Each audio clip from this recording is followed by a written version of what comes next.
Good morning and good afternoon, and welcome to ARA's Webinar Wednesday.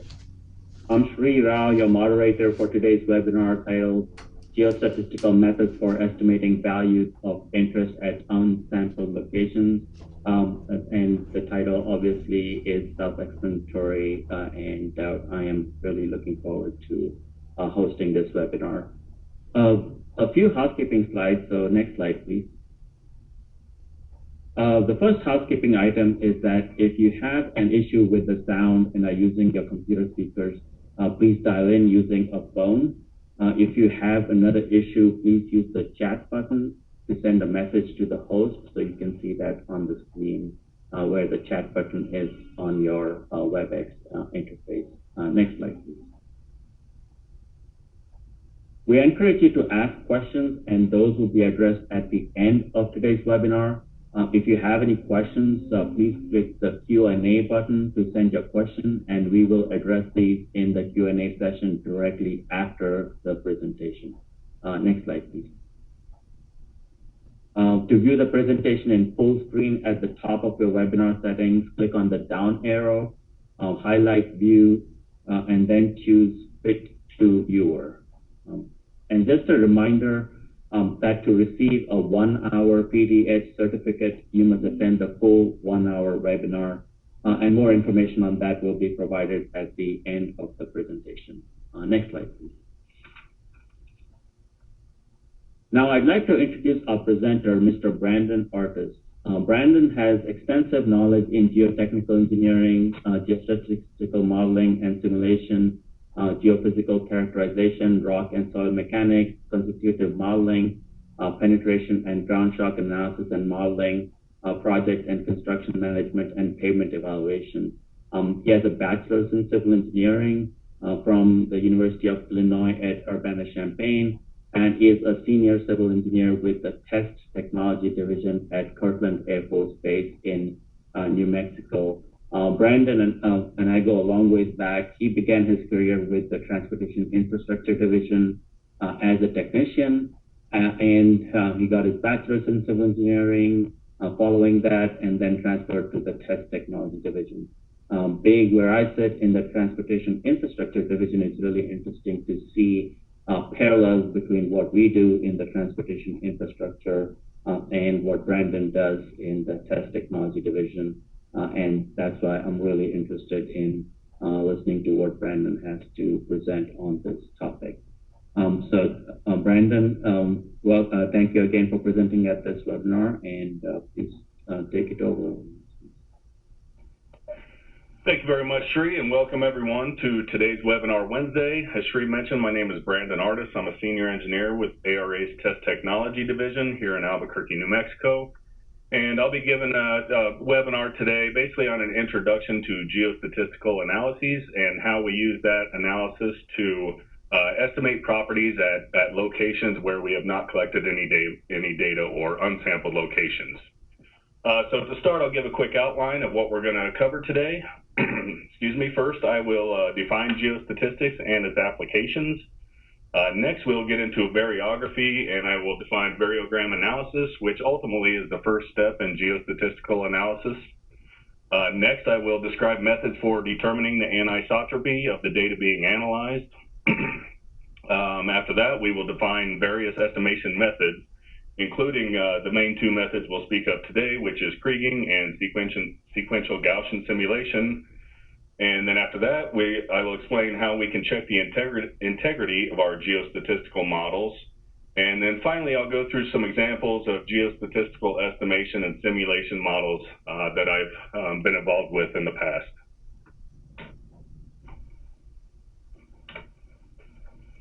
So why use geostatistics? Well, geostatistics allows us to statistically estimate values at unsampled locations based on measured values in the area.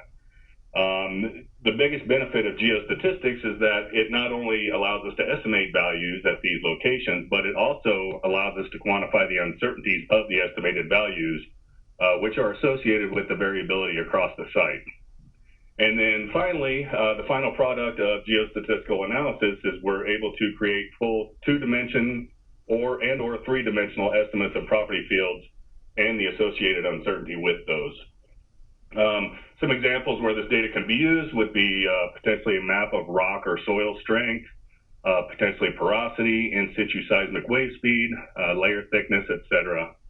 And this plot on the right is just an example of a model that I created some years ago. And really this is, we'll call this rock strength for the purposes of this briefing.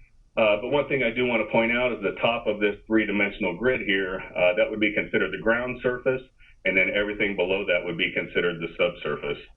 And one thing I do want to note is geostatistics can be used on any type of measured data where we have a measured value plus the spatial location of that measurement. So perfect examples would be geotechnical data, which I'll talk a little bit about here today, and then it could also be used in pavement structural or falling weight deflectometer testing and different data types of that sort. Okay, so geostatistics capitalizes on spatial relationships to estimate the values of some measured variable. As I mentioned, it could be used in rock or soil strength, just as a quick example.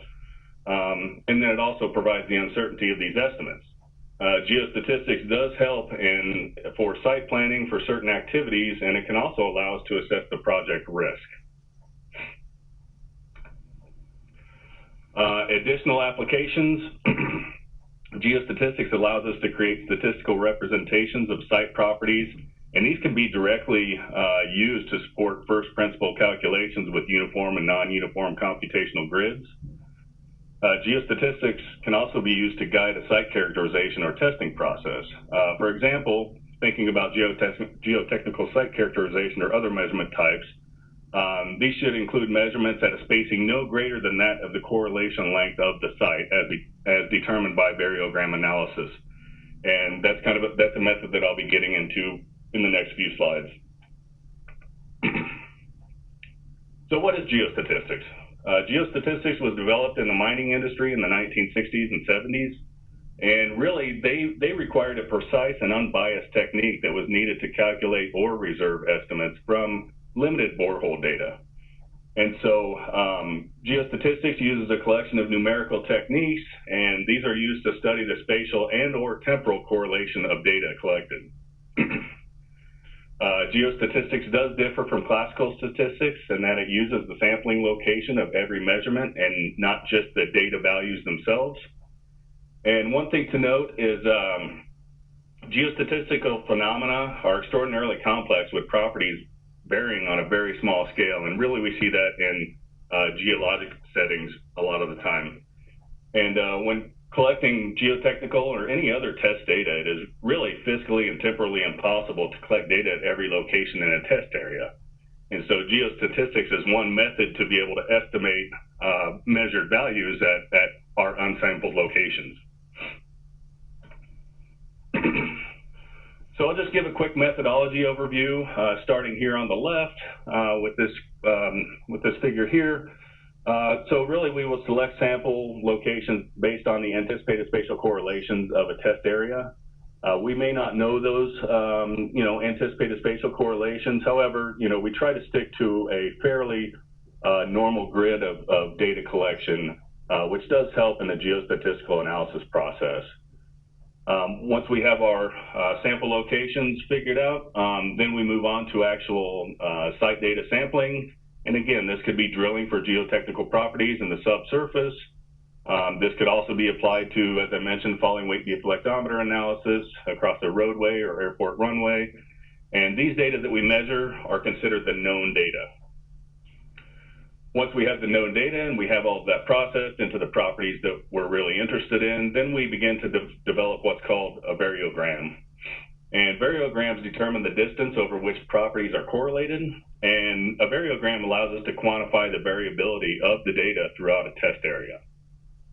And then finally, we're able to come up with full two-dimensional and or three-dimensional estimate properties at unsampled locations and the uncertainty of those estimates.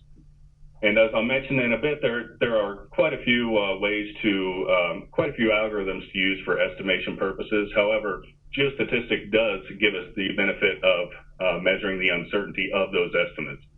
And so today I'm going to talk mainly about two algorithms that I use on a regular basis. One is called Kriging, and the second is called Sequential Gaussian Simulation. So when we start with our methodology, as I mentioned, the figure on the left is showing just a generic plot of potential sampling locations. Anytime you go to collect any kind of data in the geotechnical field, the sample location should be carefully planned to meet your test objectives. The data is collected preferably in a semi-regular grid pattern, which does provide the best overall site characterization. And geostatistics can also be used to provide the client with data that may point to the need for additional detailed testing locations. And just a generic example of that on the right, we may see high uncertainty in the specific area, and so that may drive the client to want to collect more data in that area. So just a quick summary of the software that I typically use. I know there are many geostatistical commercially available software packages out there. I tend to use this free and open source analysis software. It's called SGEMS, which stands for Stanford Geostatistical Modeling Software. And this software does allow two-dimensional and three-dimensional numerical analysis using geostatistical algorithms. And it is a comprehensive and commercially trusted software package for private and public use. So as I mentioned, after we collect the data and do all the processing and analysis, we end up with some measured value or property. And really, we will use that to, with our starting point in geostatistical analysis, which is variogram analysis. Variograms, as I mentioned, are the starting point, and really they provide a description of how the data are correlated with distance. So we start off with data pairs that are obtained through spatial data correlation. The pairs represent measurements of the same variable made some distance apart from each other. Here we have the equation on the left of building a variogram and just generically giving a set of data values, we'll call them Z, and their X, Y, and Z location of each represented by a spatial vector U. The number of data pairs N as a function of H, and the distance between the data pairs denoted by the vector H, we get this equation here. A variogram plot is constructed with these data pairs for each lag distance, and I will explain a lag distance in a little bit more detail. And ultimately, these variograms characterize the spatial correlation of the data. You'll see in the plot on the right, this is a variogram that was used in past estimation. You'll see on the vertical axis is semivariance, and really semivariance is a measure of dissimilarity. And that's measured by the average squared distance of the values separated by H, or the distance. And then the x-axis you'll see on this plot is the distance itself. And the red dots in this plot represent the average of the data pairs for a single lag distance. The variogram is a plot of semivariance versus distance, and typically data pairs at short distances exhibit low variance or are more correlated, whereas data pairs at longer distances tend to exhibit higher variance and at some point become uncorrelated. So this is just a simple example of how we would build a variogram model. So it's very simplified, and we'll just kind of go through the steps. So we would start at a single node, say data point 1 in the bottom left corner of this figure here. We would choose a distance at which to compare data pairs, and this is considered the lag distance. And then we also have to specify a bandwidth, and I'll explain this a little bit more, but typically data are not going to be collected at exactly perfect intervals, and so we have to allow some sort of bandwidth there to where we can look at data that may be close to a distance that we're looking at. So then we would move on to inspect a second point, or here we'll call this data point 2, and we'll compare the value of data point 2 to data point 1. These two data points are considered a data pair. And if the distance between the points is small, the values will likely be similar or correlated. Then we'll move on to inspect a data point number 3, which is located some larger distance from data point 1 and 2, and then we'll compare that result with data point 1. The values will probably be less similar than the data point 2 compared to data point 1. However, they could still be correlated. And then at larger distances, the data values become no longer similar and no longer correlated.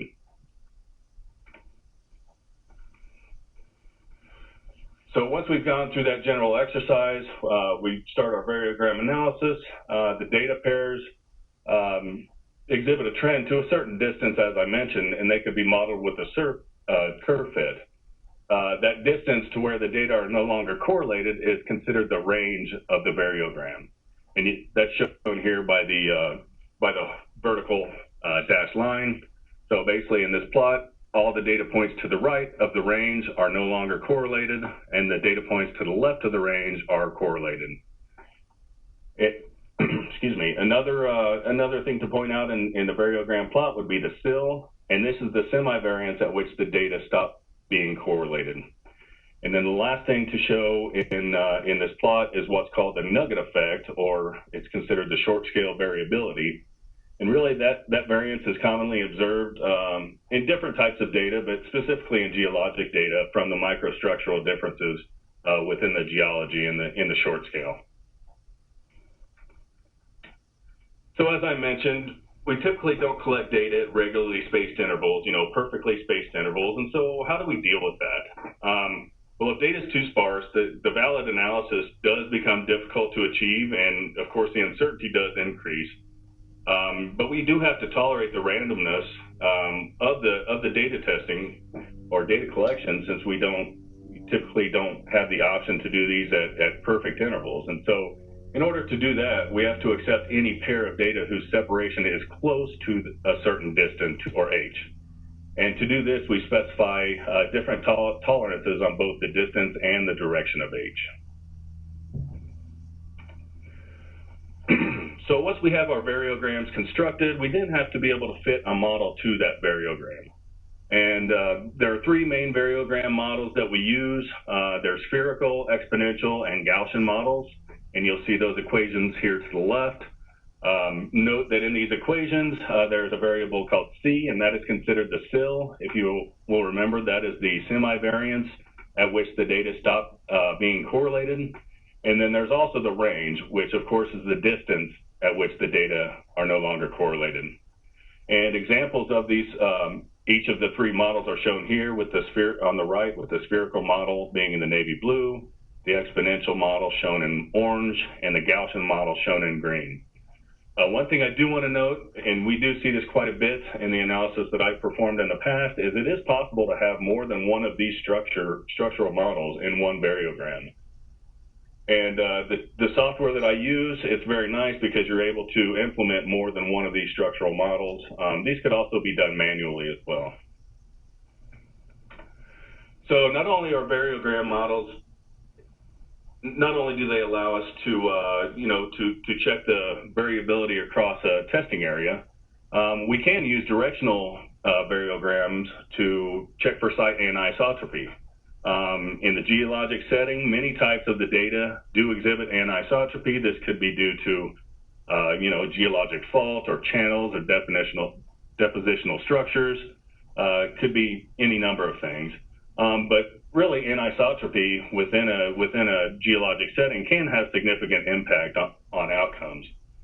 So in order to check for anisotropy throughout a site, we then perform directional variogram analysis to check for site anisotropy. So this is an example here. So really, we perform directional variograms, and we plot the ranges of each of those variograms according to the azimuth. So for this particular example, with the plot on the right, we started at 0 degrees. We ran a variogram looking only in the north-south direction, and we ended up with this light blue variogram range here. And you'll see that these variogram comparisons here, they do show a slight bias in the north-south direction with the, with the range being about 25 feet. And you'll see the smallest range here would be the east-west direction, or at 90 to 270 degrees. And this variogram shows the shortest range of about 17 feet. When there is obvious bias, as there is in this particular case, whenever we go to run our Kriging and simulation algorithms, we're able to define a search ellipsoid to account for this anisotropy here.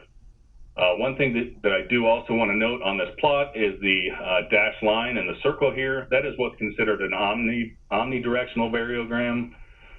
Excuse me, and that variogram analysis looks in all directions. So you'll see there's not a huge difference here. You know, there is some slight bias in the north-south direction. However, in this particular case, I would tend to use an omnidirectional variogram to define the variability throughout the site. And then when performing the Kriging and simulation algorithms, I would define a search ellipsoid to account for that.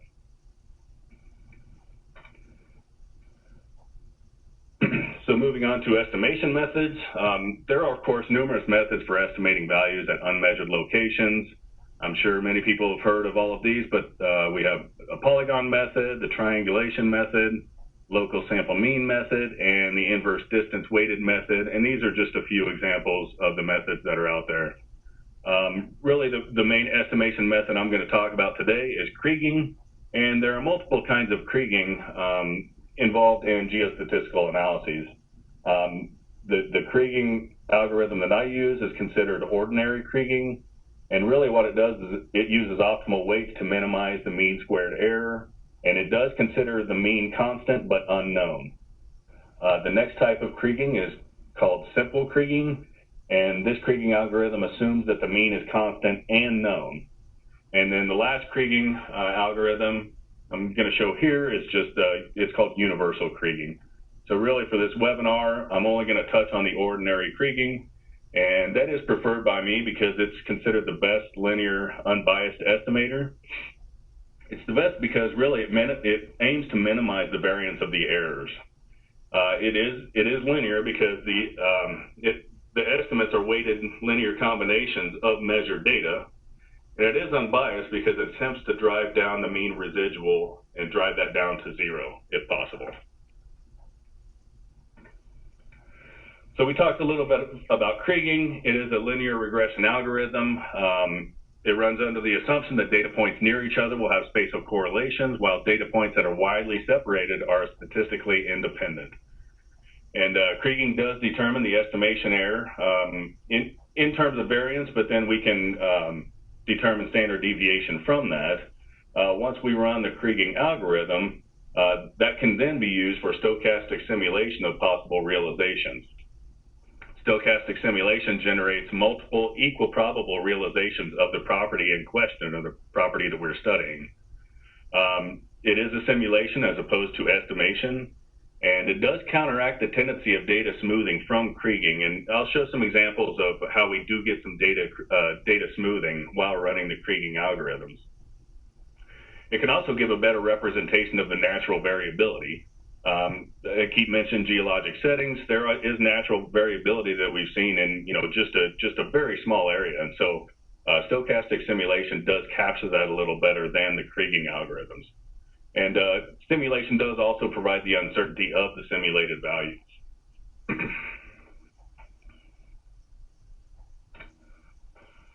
So this is just a quick example of some past analysis that's been done. The plot on the left is actually measured data. We'll consider, for the purposes of this, we'll consider rock strength. These values are rock strength, and you'll see the legend right here. The blue is the lower strength, and then the red would be the higher strength.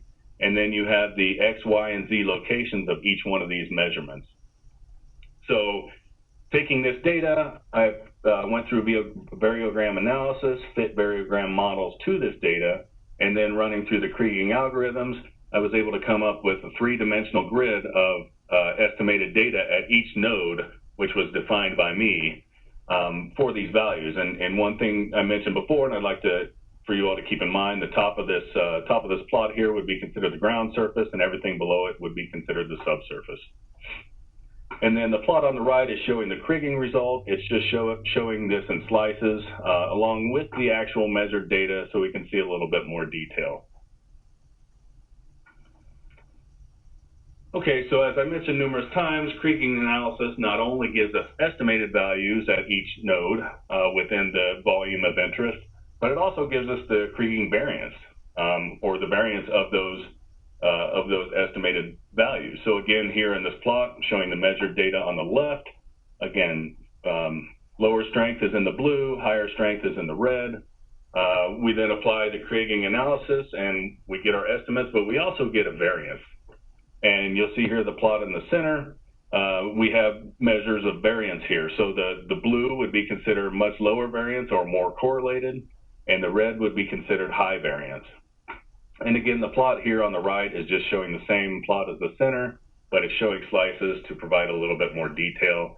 In this particular plot, the black data points are where we collected data. I did not show those in a colorful way just to avoid being confused with the actual variance measurements, which is what these plots are showing. One thing I do want to note, I'm sure most people know, but variance is equal to the square of the standard deviation.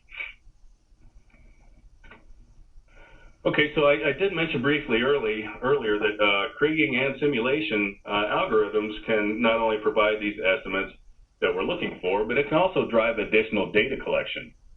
The quality of the Kriging variance does make it very useful for identifying locations where additional data may be collected. And collecting data where in areas of high variance is going to give us the greatest reduction of the estimation variance. The Kriging variance is solely a function of the location of the data points.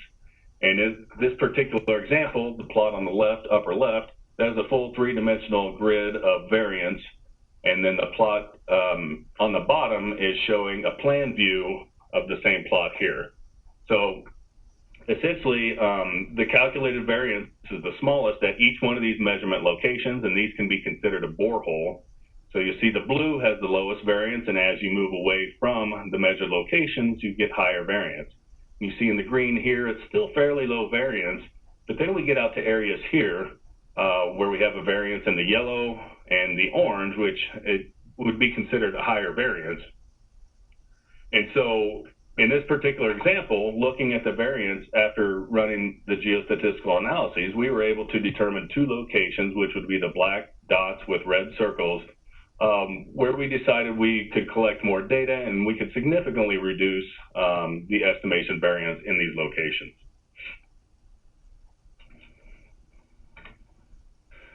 Okay, so we talked about Kriging quite a bit. Now I get into a little more details of what's called Sequential Gaussian Simulation. Sequential Gaussian Simulation, or SGS, is a method for simulating data at unknown points, much like Kriging. However, SGS does preserve the variance observed in the data by relaxing some of the constraints used in Kriging, as opposed to Kriging only preserving the mean.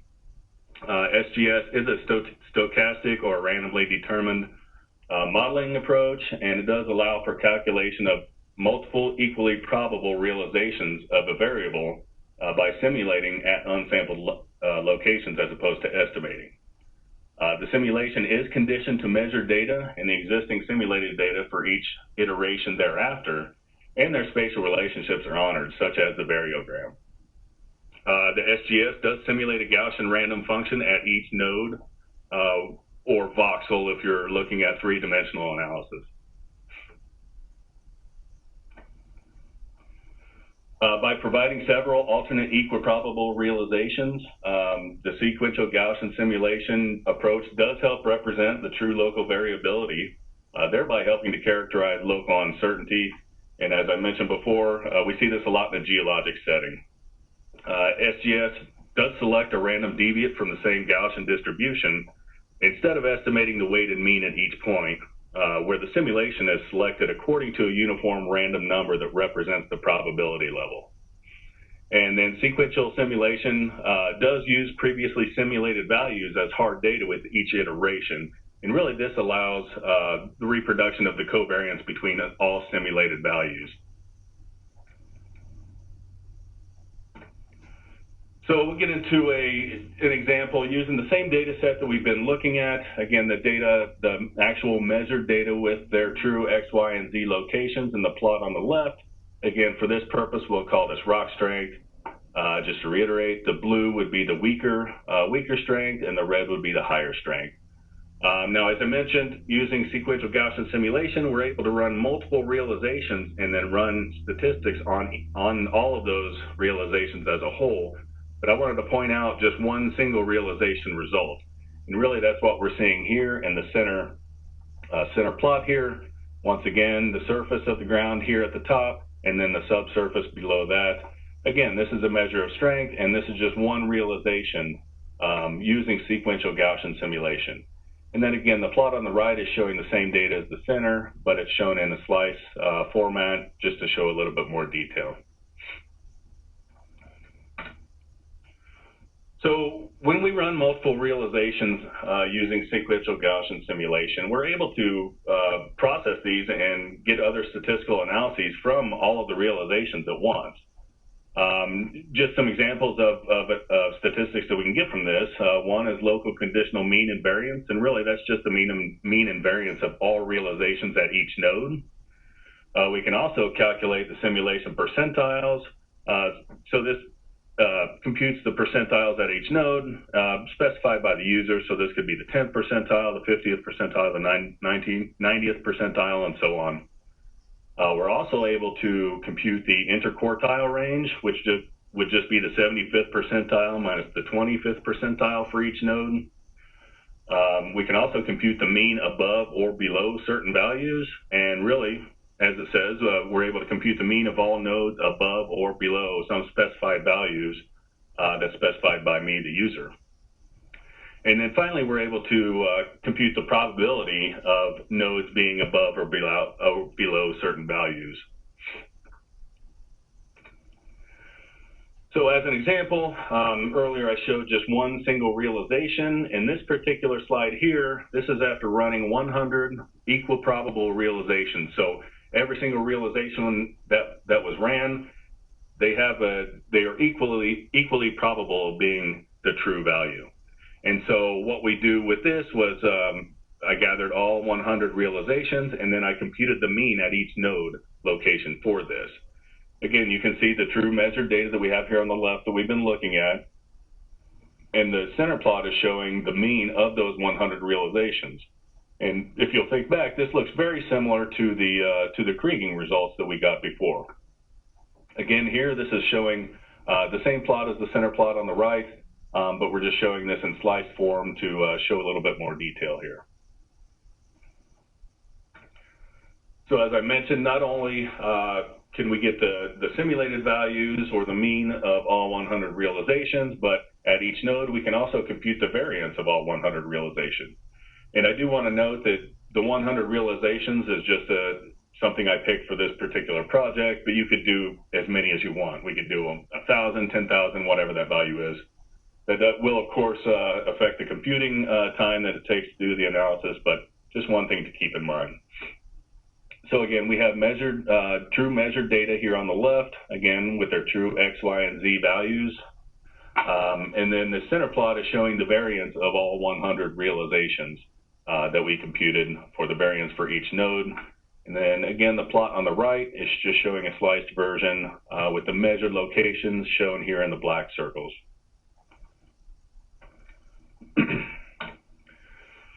So after we've gone through all this modeling, we could end there, but really we need a way to determine how good our model is, or determine the integrity of our estimation models.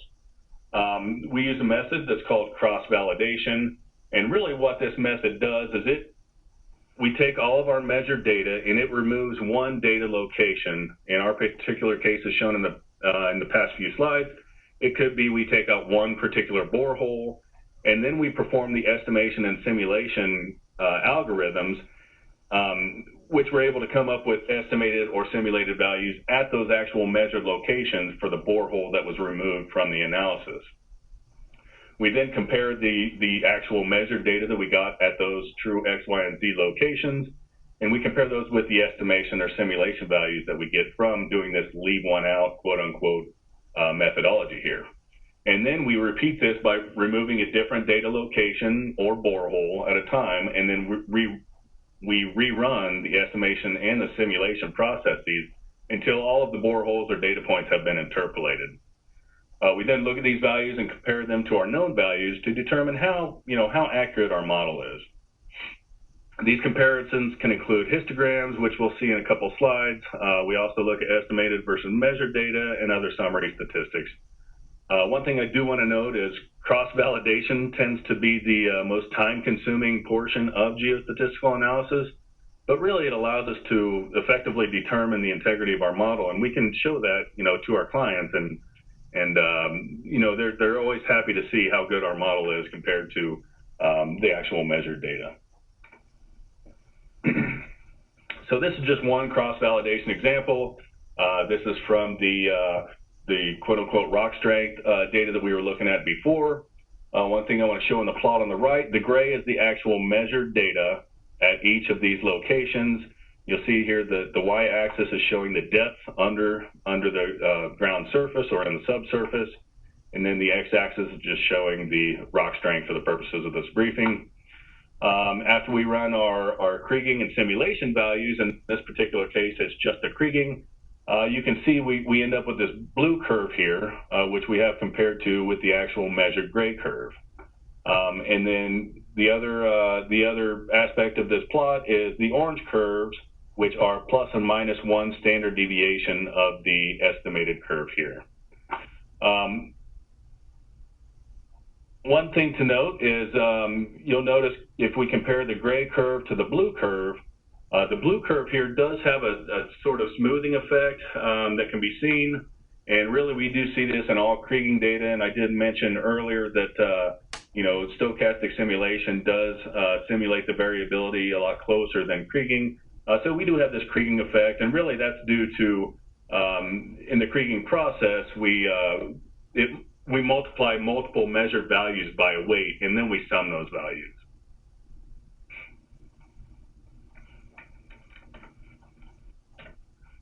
Okay, so using the same example, again, before I mentioned we look at histograms, or we can look at cumulative distribution functions to compare the estimated to the measured data. In this particular case, I'm showing histograms here. You'll see the histogram on the left is showing measured data, and the histogram in the center is showing the estimated data, again from the Kriging. And then the plot on the right, the histogram is showing the residuals, which is just the estimated data minus the measured data.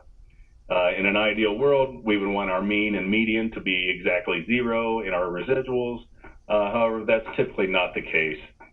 The one thing I do want to show that you see the mean, the measured data is about 12.1. The mean of the estimated data is about 12.5. And then we have the medians are very similar as well. In the measured data, we do have a bit of a higher standard deviation, and really that's due to the smoothing effect that I mentioned earlier, whereas the estimated standard deviation is a little bit lower, about 2.44. So moving on to our last example, this is an example of a test activity where there was a particular known mass of a substance that was disseminated into the air, and there were measurements made in discrete locations on the ground, and that's each one of these colored circles that we see with a value by them. And then we have some basic summary statistics here on the left.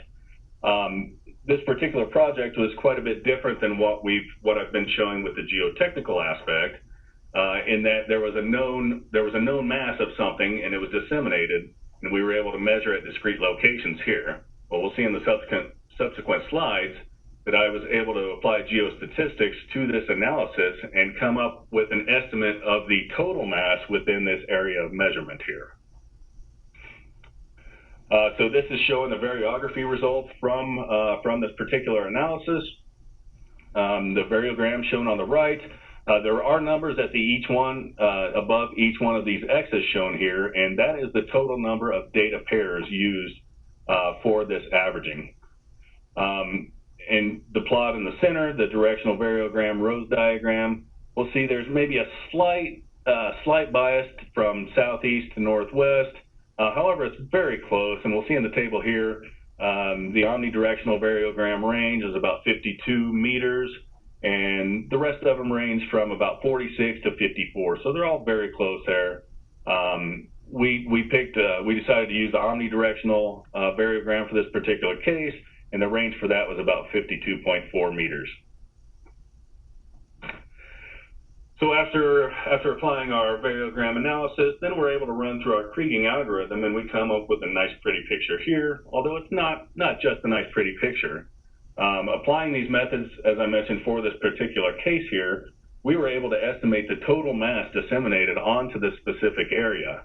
While you could do that with other algorithms such as inverse distance weighted or something like that, with those methods, it's not going to give you the uncertainty of those measurements, which is what the plot shown on the left that's shown in terms of variance.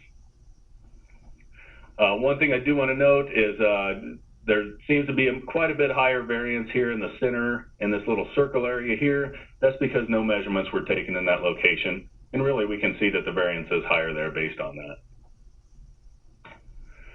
So then after running the Kriging algorithm, we go ahead and run through our simulation algorithm. And as you can see here, it does look very similar. Just for reference, I'm going to go back to the previous slide. This is the Kriging results here, and here we get to the simulation results. And as I mentioned before, we do see a lot more variability here in the variance of the simulation, and really that's because the simulation algorithm does relax some of the variability within the variogram that is kind of held up in the Kriging analysis. That's just one thing I wanted to point out there. So for this last example, this chart is just showing the result of the cross-validation, as I mentioned before. So we'll start with the plot on the left. The gray circles that are filled in, those are actually measured data. I do want to mention the y-axis. This is not considered depth or location. This is just data point number. So this ranged from 1 to 85 for this particular exercise. The x-axis here, for the purposes of this briefing, we'll consider this a mass.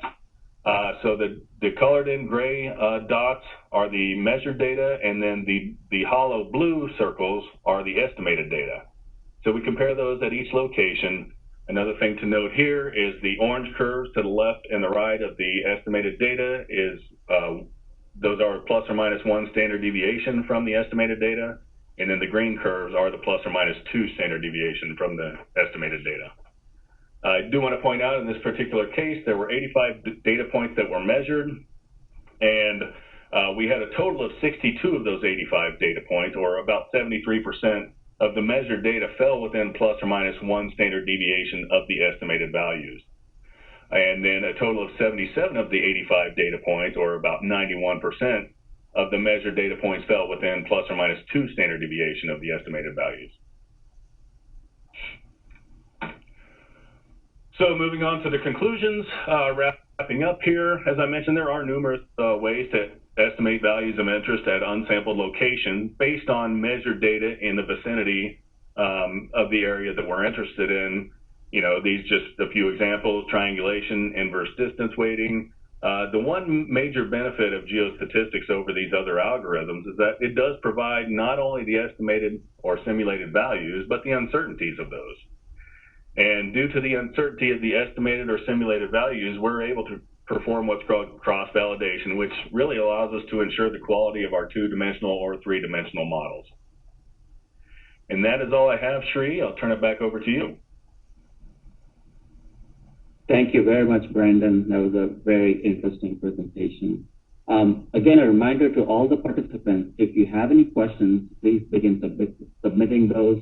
And in the Q&A portion of the WebEx interface, and Brandon will answer as many as possible in the remaining time that is available. Next slide, please. Just a reminder, we have these webinar Wednesdays pretty much once every month, and so the upcoming webinars on September 28th is non-destructive evaluation technologies for detecting utilities, and it's a review of availability, feasibility, and reliability of non-destructive evaluation technologies to both detect and locate buried utilities. And our speaker is ARA's Vanessa Napoli, who's a senior scientist at ARA. And then on October 26th, Erin Flanagan will present strategies to improve transportation operations at state DOTs. And Erin is also a principal engineer at ARA, and she'll project manager at ARA, and she'll present on these strategies to improve transportation operations at state DOTs.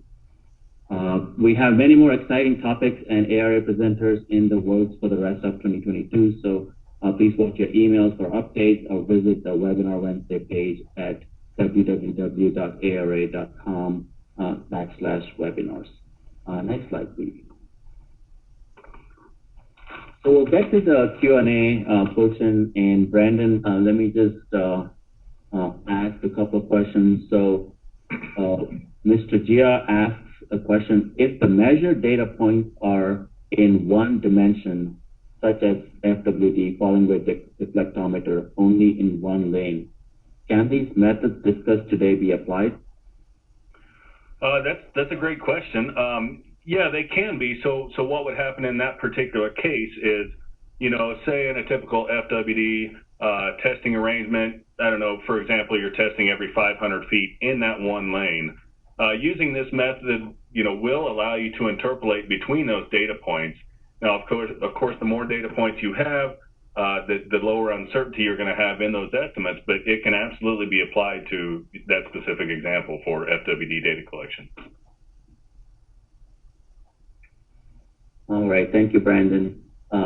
Ms. Bates asked the question: is it possible to use these methods to look at multiple related variables such as rock's density / rock strength, or moisture / clay content for soil? So I guess the question, just to paraphrase, can we look at multiple related variables using this method? Yeah, that's actually another great question, and that's something that had I been given a little more time, or was able to spend more time on this topic, what that's called is, so whenever we in any measurement where we have a co-located value, say I'm thinking in geotechnical terms, but say we get a sample where we measure the rock strength and measure the porosity of a specific sample, we're able to run what's called co-variograms on that, and essentially we look at both of those data types. One thing is they do need to share the actual location, and so that is absolutely possible in that case.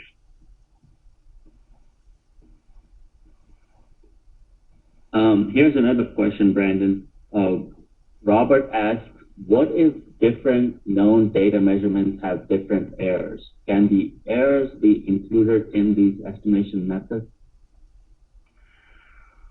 That's a good question, and that's not something that I've encountered in the past. I would think that there's got to be some way to encapsulate the errors in those measurement values into this analysis. That'll be something I'll have to look a little more into, because that's actually a very good question, and honestly, off the top of my head, I think it should be possible to account for that. I'm sorry I don't have a more specific answer. That's just not something I've encountered. Here's another question, Brandon. How small can you define your grid nodes for this type of analysis? For this type of analysis, really you want to, it depends on the overall size of your test area or your estimation area. Honestly, you can make your grid size as small or as large as you want. Of course, the larger it is, the less information or the fewer estimated values you're going to get. However, you can make these grid nodes incredibly small, but one thing to keep in mind is the computational real estate that would be required. The smaller your grid nodes are, the more intensive the computational use is on your computer. So just one thing to keep in mind. In past analyses, when I was first learning these methodologies, I wanted as much information as I could possibly get, and so I initially started with very small node sizes. Well, that becomes way too labor intensive for a computer, and so unless we have high performance computing options, maybe that would help with that particular case. But so there's you kind of have to weigh it both ways. You want to get as much information from these estimations as possible, but then you also may not necessarily want your model running for a week straight. So really there's no limit on how small. The only limit is the computational power that's required for that. Actually, I'm glad you brought up computational power, Brandon, because there's a related question regarding high-performance computing. Does this kind of analysis require high-performance computing? It does not. I mean, that would definitely help out. But again, it really goes back to the size of the grid node, the grid nodes. The smaller they are, if you're looking for, very great detail, say you're looking for every 1/10 of a foot size grid nodes, just for an example, and you're looking over, I don't know, a square mile area, that would be very labor intensive. So something like that could potentially require high performance computing. But again, it just depends on the grid node sizes. So here's a question from Ollie. Are there any limitations on the statistical distributions for the data being modeled? That's another good question, and that's something that I would have liked to get into a little more, given the time constraints. But so with normally distributed data, with normal distributions being the most robust distributions, that is ideal for geostatistical analyses. However, the software I use, it does have functions in there that will transform data. Just one example off the top of my head, in the past, the data that I was looking at had a log normal distribution, and so I was able to transform that distribution into a normal distribution. I then went through, did my analyses, and then I was able to transform that back to a log normal distribution. Having said that, I have also analyzed data that was nowhere near a normal distribution. And, while that will increase the, the uncertainties a little more, it still did provide a pretty good model for what we were looking at. So ideally, we would want normally distributed data sets to run through these algorithms, but I don't think it's necessarily a must. All right, thank you. I have a question for my own curiosity. You mentioned the open source software, SDEMS software. Can you talk a little bit about that? And does it do all the analysis that you showed to finalize the plots and everything for reporting purposes? Yeah. So that software, as I mentioned, it is open source. It's free to the public. It's a very good software. I mean, that's really the first one that I took up and just started learning because it was free and readily available. The software is very good. It does have visualization. We're able to plot in 2 dimensions and 3 dimensions. However, as far as reporting goes and showing those plots to the client, I feel they're a little inferior to other plotting softwares that we use. And so I will use the plotting functions within that software just to visualize the data as I'm analyzing it. But however, I'll then export that data and end up using it into a different plotting software. Just for example, the data that I showed in the last example, that was plotted in a website called Rockworks, which is really a geologic software to use. I just like the way that presents the data much better. So I have looked at dissertations in the past that use this specific software, and they have actually used the plotting functions for their reports. And so it is possible. I just feel like it's a little inferior for my taste on some of the other plotting softwares I use. All right, thank you. And we have one last question from John, and then we'll wrap up the webinar. What are the end results provided by geostatistical analysis? I'm sorry. Could you repeat that question?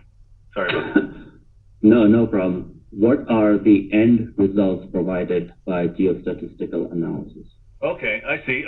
So as I showed here in our previous examples, some of the end products are the plots that I showed there, but ultimately the plots don't really mean a whole lot.